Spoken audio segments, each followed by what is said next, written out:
Hello my best students. आप सब लोग कैसे हो? उम्मीद है कि आप सब लोग बहुत अच्छे होंगे। Hope you are doing absolutely very good for your studies. ठीक है। सो नाउ आज का वीडियो है वीडियो नंबर 4। और आज के वीडियो में हम पढ़ने वाले हैं। मैं आपको एक बार बता देता हूँ कि आज की वीडियो में हम क्या क्या पढ़ने वाले हैं, ताकि आपको आइडिया हो जाए कि वीडियो थोड़ा सा लेंदी होने वाला है। Okay. First thing is range of length. Range of length, right. Range of length पढ़ना है। Next is estimation. What is estimation बताएंगे। Estimation of very small distances, जैसे कि मैंने आपको बताया था ओलिक एसिड वाला कॉन्सेप्ट, जो कि पढ़ना बहुत ज़रूरी है। Now third part is significant figures. Significant figures, right. बहुत छोटा टॉपिक है पर मैं इसको सही से समझाऊंगा। Fourth part is rounding off. Okay, fifth part is scientific notation, and sixth part is some four rules. ये चीज़ें मैं आपको बताना चाहता हूँ, जो कि मुझे बतानी है और बहुत ज़्यादा ज़रूरी है बतानी। ठीक है, अगर आपको ये बातें नहीं पता चलती हैं तो शायद ये चैप्टर आपका बहुत अच्छे से ना हो। So guys, we have to take care of this 6 things, right. तो अब ये स्टार्ट करते हैं। Okay, so now let me rub it. मैं आपको पहले एक बार बता देना चाहता हूँ, हो सकता है ये 6 टॉपिक आज एक वीडियो में ना हो पाए। तो हो सकता है कि कल के वीडियो में मैं इन 6 टॉपिक्स को दोबारा से मतलब जो टॉपिक्स हमारे रह जाएंगे उनको एक बारी मैं दोबारा से आपके साथ शेयर कर दूं या पढ़ा दूं, राइट। मैं तो यही कहूँगा कि मैं पढ़ाता नहीं, मैं एक्चुअल में शेयर करता हूँ, because I have that knowledge, ठीक है, जो मैं आपके साथ शेयर कर सकता हूँ। So okay, so let me start with range of length. Range of length क्या मतलब है इसका? मैं ये आपको पहले बताना चाहता हूँ। एक्चुअली पहले मुझे एस्टिमेशन ऑफ स्मॉल डिस्टेंसेस पढ़ाना चाहिए, लेकिन मैं पहले आपको रेंज ऑफ लेंथ पढ़ाना चाहता हूँ। ठीक है। सो रेंज ऑफ लेंथ हमें ये बताता है the range in which we can measure length. एक ऐसी रेंज जिसके बीच में ही हम लेंथ को मेजर करते हैं। तो एक जनरल आइडिया है आप लोगों के लिए कि सबसे छोटी यूनिट क्या है और सबसे बड़ी यूनिट क्या है। तो स्टार्ट करते हैं सबसे छोटी से। सबसे पहले है फर्मी, राइट। सबसे पहले है फर्मी। फर्मी जो होता है वो 10⁻⁻15 मीटर होता है। कितना होता है? 10⁻⁻15 मीटर सेकेंड। ये एक्चुअली में हमारे पास न्यूक्लियर डिस्टेंस है। न्यूक्लियर डिस्टेंस यानी एक न्यूक्लियर डिस्टेंस मान लो या साइज मान लो, मैं इसको न्यूक्लियर साइज बोलूंगा, राइट। डिस्टेंस बोलना गलत होगा। So it is a nuclear size. The next one is angstrom, right. Angstrom is 10⁻⁻10 metre. This is atomic size. ये बहुत छोटे छोटे डिस्टेंसेस हैं, दैट मीन्स रेंज है। Okay, the third one is nano. आपको एक जनरल ओवरव्यू और idea मिल जाएगा कि कैसे कैसे ये डिक्रीज हो रहा है। 10⁻⁹मीटर, right. The fourth one is micro. ये आप तो आपने सुना ही होगा, 10⁻⁻6 मीटर होता है। Number 5 is milli. This is 10⁻⁻3 metres, right. And then we have zero, obviously. ठीक है, ज़ीरो होता है, हमें पता है। अब इसके बाद हम थोड़ी थोड़ी धीरे धीरे बड़ी यूनिट्स की तरफ चलेंगे। Okay, so let me rub it.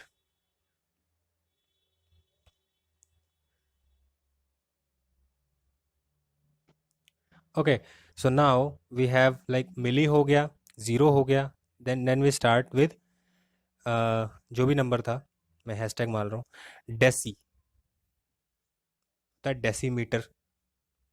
ठीक है। देन इसमें एक और है सेंटीमीटर, आपको पता ही होगा। Then metre, 1 metre long, 1 metre have 100 centimetres. Okay, now third one is kilometre.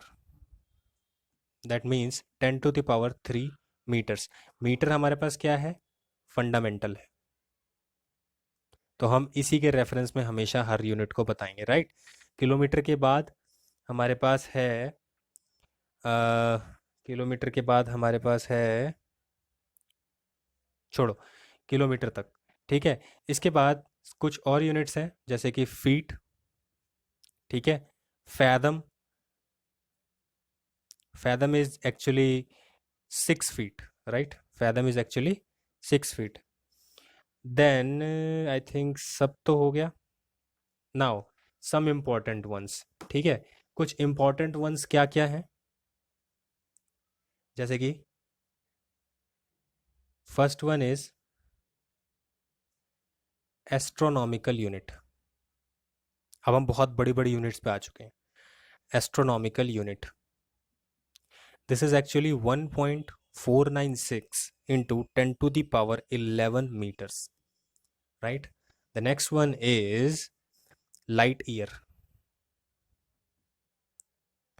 Light year is कि हम जो लाइट होती है उसको एक साल में कितना डिस्टेंस कवर होगा, राइट। लाइट की स्पीड क्या होती है, सबसे पहले C is the speed of light, right, C is the speed of light. ये होती है 3 × 10⁸ metres per second, right. Speed of light की जो होती है उस स्पीड से जो लाइट मूव करेगी, right.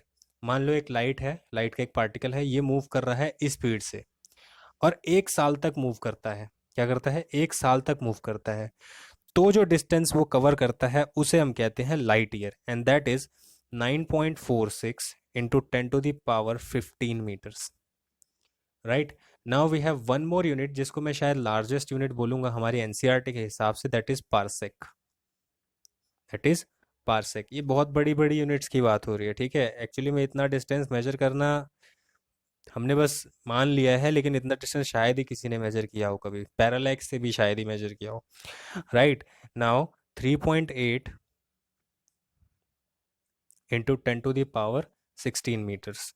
So this is the general overview of range of lengths. तो आपको ये बातें याद होनी चाहिए, ये तीनों तो खासकर याद होनी चाहिए, बाकी तो आपको जनरली याद ही होंगी, और वो फर्मी और एंगस्ट्रॉम ये सब भी पता होना चाहिए। एक रेंज ऑफ लेंथ्स है, ये जानकारी में होना आपके लिए बहुत ज़्यादा ज़रूरी है। So let me move on with estimation of very small distances, right. This is our first topic to be completed.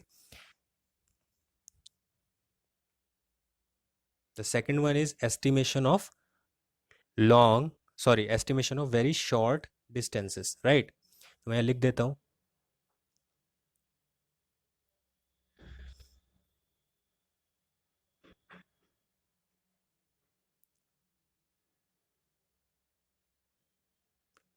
estimation of very short distance, okay. अब estimation of very short distance के अंदर हमें करना क्या है, हमें बहुत ही छोटे डिस्टेंस को कैलकुलेट करना है, साफ साफ पता चल रहा है, हिंदी थोड़ी बतानी है। सो ओके, नाउ लेट मी स्टार्ट। सबसे पहले हम क्या लेंगे इसमें, ओलिक एसिड। ये एक एक्सपेरिमेंट है, ठीक है, जो एक्सपेरिमेंटली ही हमें समझना है, कोई बहुत ज़्यादा इंपॉर्टेंट टॉपिक नहीं है आपके बोर्ड्स या जेई और नीट के पॉइंट ऑफ व्यू से, लेकिन फिर भी आपको ये बात पता होनी चाहिए। ओके, नाउ ओलिक एसिड, ठीक है, ओलिक एसिड इज सोपी लिक्विड। ओलिक एसिड क्या होता है, एक सोपी लिक्विड होता है। नाउ ये हम ले रहे हैं, ठीक है, सोपी लिक्विड ले रहे हैं, प्लस हमें चाहिए एल्कोहल, ठीक है। एल्कोहल किस लिए चाहिए, to dilute oleic acid. Oleic acid को डाइल्यूट करने के लिए हमें अल्कोहल की ज़रूरत पड़ेगी। साथ में हमें चाहिए लाइकोपोडियम पाउडर,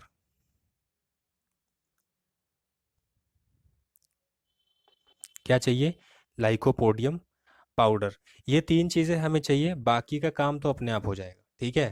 तो देखते हैं हमें करना क्या है। सबसे पहले ओलिक एसिड लेना है और इसको डाइल्यूट करना है। सबसे पहले 1 सेंटीमीटर क्यूब ले लो ओलिक एसिड का, इसको डाइल्यूट कर दो 20 सेंटीमीटर क्यूब ऑफ एल्कोहल में, ठीक है। Now this solution is formed, ठीक है, ये सोल्यूशन बन गया। अब इसको एक और बार डाइल्यूट कर दो 20 सेंटीमीटर क्यूब ऑफ एल्कोहल में,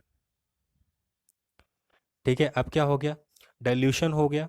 मान लो अगर ओलिक एसिड का वॉल्यूम V है तो ओवरऑल क्या हो जाएगा 20 × 20, यानी ये इसकी कंसंट्रेशन हो गई। क्या हो गया, ये काफ़ी डाइल्यूट हो चुका है। अब आगे क्या करना है, अगर इतनी बात समझ में आ गई है तो बहुत सिंपल है, आगे कुछ नहीं है। ठीक है, अब हमें क्या करना है, अब हमारे पास क्या बन चुका है, सॉल्यूशन बन चुका है। हमें क्या करना है, एक बकेट लेनी है या फिर स्मॉल कंटेनर ले लो या पेट्री डिश ले लो, कुछ भी ले लो। ठीक है, उसके अंदर आपको क्या करना है, वाटर लेना है। ठीक है, वाटर लेना है, वाटर के ऊपर लाइकोपोडियम पाउडर को स्प्रिंकल करना है। ठीक है, ये मान लो हमारे पास पेट्री डिश है। ठीक है, हमने इस पे क्या किया, वाटर लिया और इसके ऊपर लाइकोपोडियम पाउडर को हमने स्प्रिंकल कर दिया। ठीक है, लाइकोपोडियम पाउडर क्या होगा, इस पर पूरे पे फैल जाएगा। ठीक है, पूरे पे फैलने के बाद क्या होगा, हम इसके ऊपर डालेंगे वो जो डाइल्यूट हमारे पास ओलिक एसिड बना था, ठीक है, उसको डालेंगे। ओलिक एसिड इस पर डालेंगे तो ओलिक एसिड क्या है, एक तरह से सोपी लिक्विड है। सबसे पहले क्या करेगा, वो फैल जाएगा इस पूरे के ऊपर।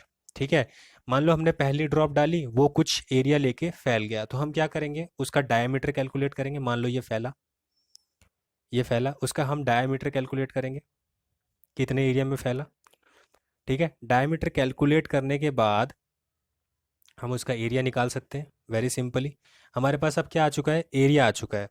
और अब ये जो एरिया आ चुका है, ठीक है, इसको हम एज्यूम करेंगे, क्या करेंगे, एज्यूम करेंगे कि ये क्या है, एक मोनोमोलिक्यूलर लेयर है।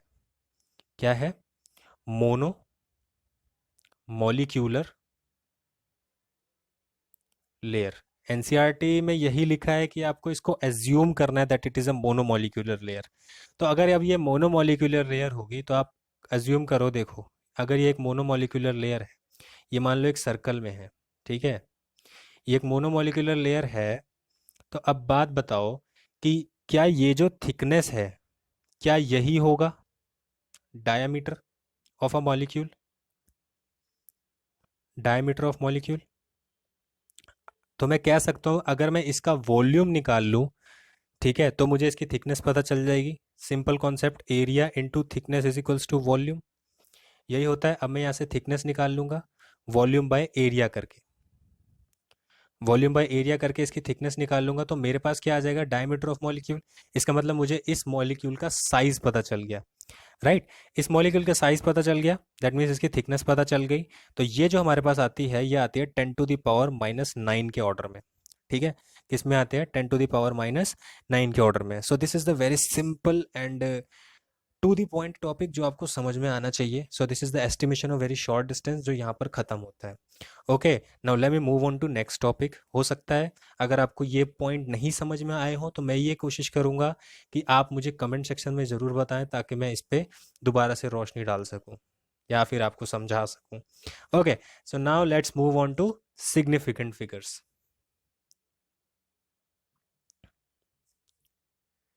Significant figures, okay.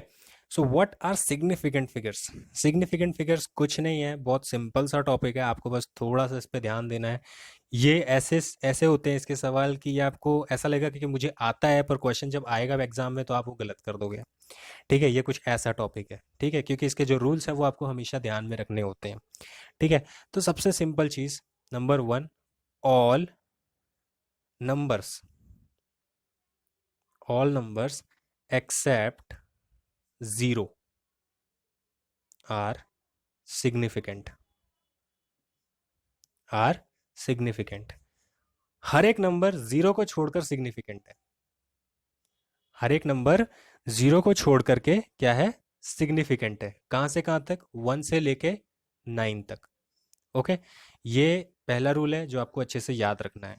Second rule, ऐसा भी नहीं है कि सारे जीरो सिग्निफिकेंट नहीं है, ऐसा भी नहीं है कि जो सारे जीरोज हैं वो क्या हो, सिग्निफिकेंट नहीं है। जीरोस भी सिग्निफिकेंट होते हैं, but there are conditions, there are conditions जो हमें ध्यान रखनी है। ठीक है, नाउ मान लो, इसको मैं समझा देता हूँ, रूल क्या लिखूँ, 1.0004 है, राइट, 1.0004 है। नाउ हमें क्या बताना है, सिग्निफिकेंट फिगर्स, कितनी सिग्निफिकेंट फिगर्स हैं, तो यहाँ पर मैं बोलूँगा जी 4, sorry, really very sorry, 5। Okay, यहाँ पर मैं बोलूँगा जी, यहाँ पर 5 सिग्निफिकेंट फिगर्स है। क्यों? क्योंकि पॉइंट के बाद जो जीरोस हैं उसके बाद एक सिग्निफिकेंट डिजिट्स आ जाती है, ठीक है? तो दो सिग्निफिकेंट डिजिट्स के बीच वाले जीरो हमेशा सिग्निफिकेंट होते हैं। This is the first point. अगर मेरे पास 0.0004 है, तो अब मैं क्या बोलूँगा, मेरे पास सिर्फ और सिर्फ एक सिग्निफिकेंट डिजिट है। यहाँ पर एक सिग्निफिकेंट डिजिट होना बहुत ज़्यादा ज़रूरी है, राइट? अगर मैं बोलता हूँ 4000 है, अगर मैं बोलता हूँ आपके पास कितना है, 4000 है, और आपके पास बोलता हूँ 4.000 है, राइट? तो यहाँ पर क्या हो जाएगा, मेरे पास सिर्फ एक सिग्निफिकेंट डिजिट होगी, लेकिन यहाँ पर मेरे पास क्या हो जाएंगी, चार सिग्निफिकेंट डिजिट होंगे। This is very important point, ये आपको ज़रूर समझ में आना चाहिए। ओके, नाउ अगर हमारे पास कोई वैल्यू है जो साइंटिफिक नोटेशन में दी हुई है, किस में दी हुई है, साइंटिफिक नोटेशन में, यानी कि 2 × 10⁴ दिया हुआ है, तो यहाँ पर सिर्फ हम इसे देखते हैं। यहाँ पर सिर्फ और सिर्फ एक सिग्निफिकेंट डिजिट है। तो हो सकता है ये आपको समझ में आ गया हो, ठीक है? मैंने कोशिश पूरी करी है कि आपको समझ में आ गया हो। सिर्फ यही फंडा है, ये आपको समझ में आना बहुत ज़्यादा ज़रूरी है। Now let's move on to rounding off. एक बहुत छोटा सा टॉपिक है, ठीक है? वो भी आना चाहिए, क्योंकि वो भी बहुत ज़रूरी है। छोटी छोटी गलतियां कर देते हैं हम लोग। सिग्निफिकेंट फिगर्स में ही हमारे पास एडिशन और सब्ट्रैक्शन की चीज़ें हैं जो हमें पता होनी चाहिए। तो राउंडिंग ऑफ से आगे का टॉपिक मैं सोच रहा हूँ, वीडियो लंबा हो रहा है, तो मैं ये सोच रहा हूँ कि आपको नेक्स्ट वीडियो में बताया जाए। तो अभी नेक्स्ट वीडियो में सिग्निफिकेंट फिगर्स भी आपको बहुत अच्छे से समझाऊंगा, ठीक है? So till then wait for the next video, अगर आप मेरे वीडियोस को फॉलो कर रहे हो तो। और अगर नहीं कर रहे हो, so make sure you follow, that means you subscribe that button जो आपके वीडियो के नीचे है, and press the bell icon to do not miss the notification for my video.